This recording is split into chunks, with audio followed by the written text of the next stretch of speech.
बिस्मिल्लाहिर्रहमानिर्रहीम। अस्सलाम वालेकुम। मैथमेटिक्स फाउंडेशन में मैं आपको खुशामदीद कहता हूँ। एक्सरसाइज 10.1 के हमने 16 क्वेश्चन मुकम्मल कर लिए हैं। उसके बाद हम चलते हैं क्वेश्चन नंबर 17 की तरफ। क्वेश्चन नंबर 17 में देखें रीजन क्या आ रहा है। ठीक है, देखते हैं कि 0 से लेकर यानी कि डी वाई, इधर वाई 0 से लेकर ए स्क्वेयर माइनस एक्स स्क्वेयर के स्क्वेयर रूट तक है, और एक्स कहाँ से कहाँ तक है, माइनस ए से लेकर ए तक है। सबसे पहले इसको ड्रा कर लेते हैं। देखिए इधर 0 लिखा हुआ है, यानी कि y इज़ इक्वल टू 0 लिखा हुआ है। तो y इज़ इक्वल टू 0 का मतलब है x एक्सिस। ठीक है, x एक्सिस पे y की वैल्यू 0 होती है, तो इसका मतलब है x एक्सिस सारे का सारा। अब a square minus x square ये y के इक्वल है, y is equal to a square minus x square. इसको हमें सिंप्लीफाई करना पड़ेगा।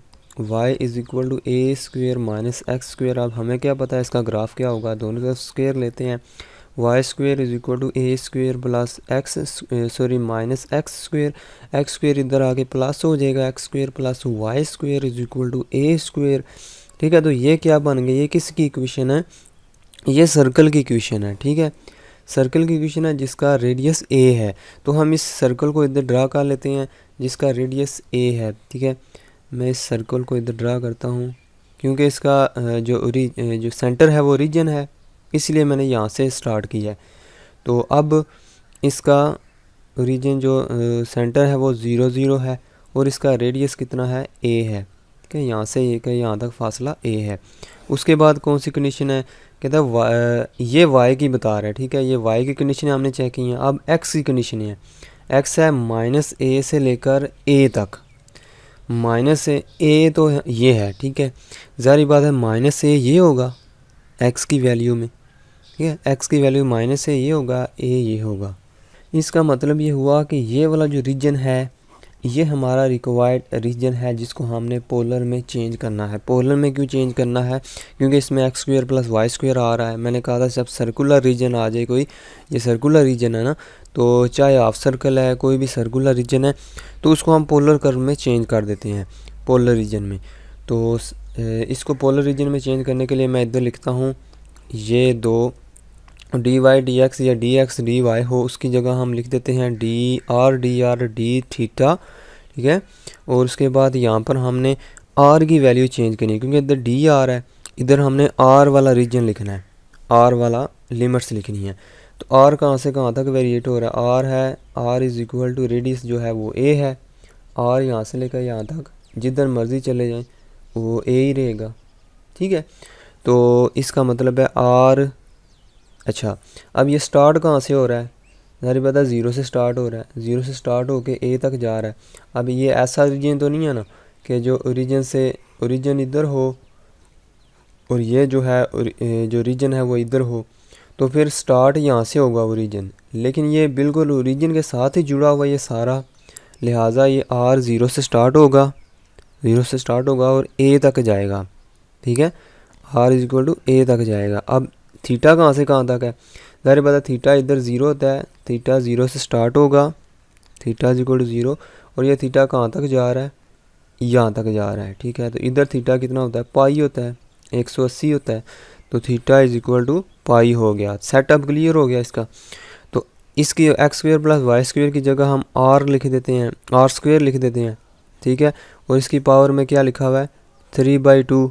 ये 2 से कट जाएगा, तो इसको मज़ीद सिंप्लीफाई कर लेते हैं। जैसे 0 से पाई और 0 से ए, आर क्यूब हो गया, आर तो आर क्यूब और आर, ये आर 4 हो गया।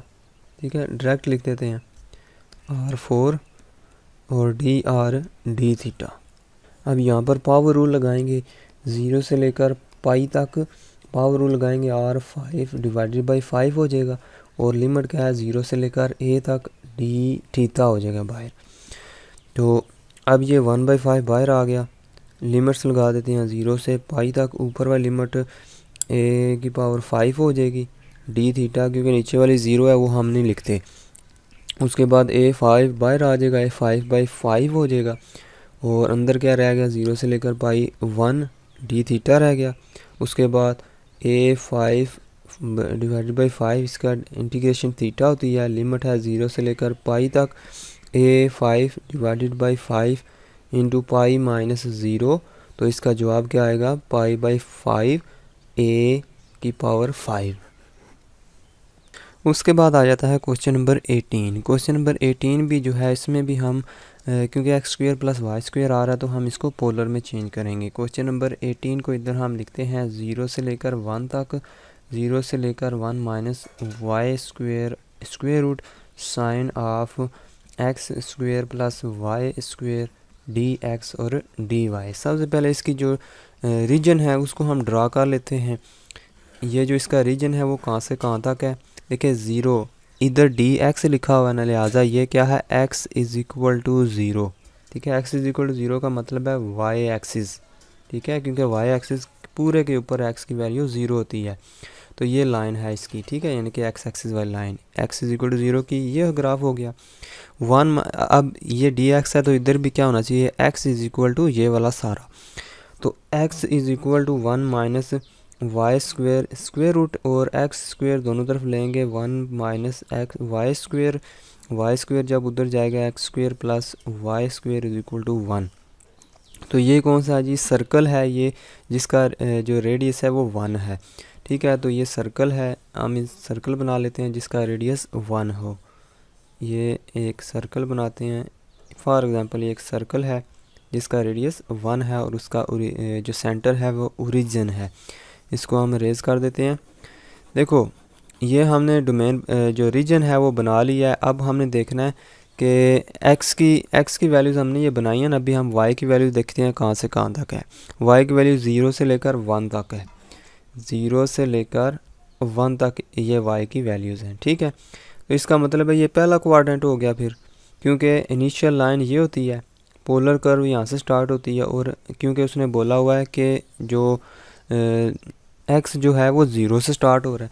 अगर 0 से स्टार्ट हो रहा है तो इसका मतलब है ये 0 से नीचे वाला हम नहीं लेंगे हिस्सा, ये आगे वाला हिस्सा x वाला लेंगे। ठीक है, और x और कहाँ से कहाँ तक जा रहा है, x = ये वाला है, यानी कि ये कर्व है 0 से स्टार्ट होती हैं x की वैल्यू तो यहाँ तक जाती हैं, क्योंकि ये कर्व ये वाली है।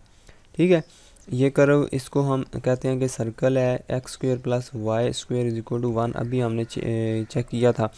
उसके बाद y की वैल्यू 0 से लेकर 1 तक, इसका मतलब हमारा रिक्वायर्ड रीजन ये वाला रीजन है।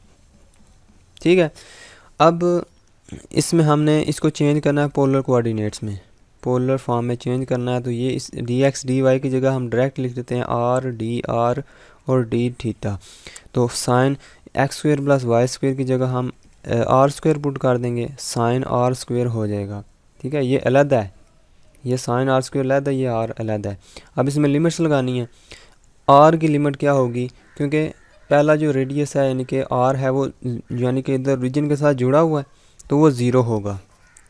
r = 0 से कहाँ तक जा रहा है वो, r = 1 तक जा रहा है, क्योंकि रेडियस 1 है, r = 1 तक जा रहा है। उसके बाद थीटा की वैल्यू कहाँ से कहाँ तक है, यहाँ पर थीटा की वैल्यू 0 होती है, क्योंकि ग्राफ यहाँ तक जा रहा है तो यहाँ पर थीटा की वैल्यू क्या है, π/2।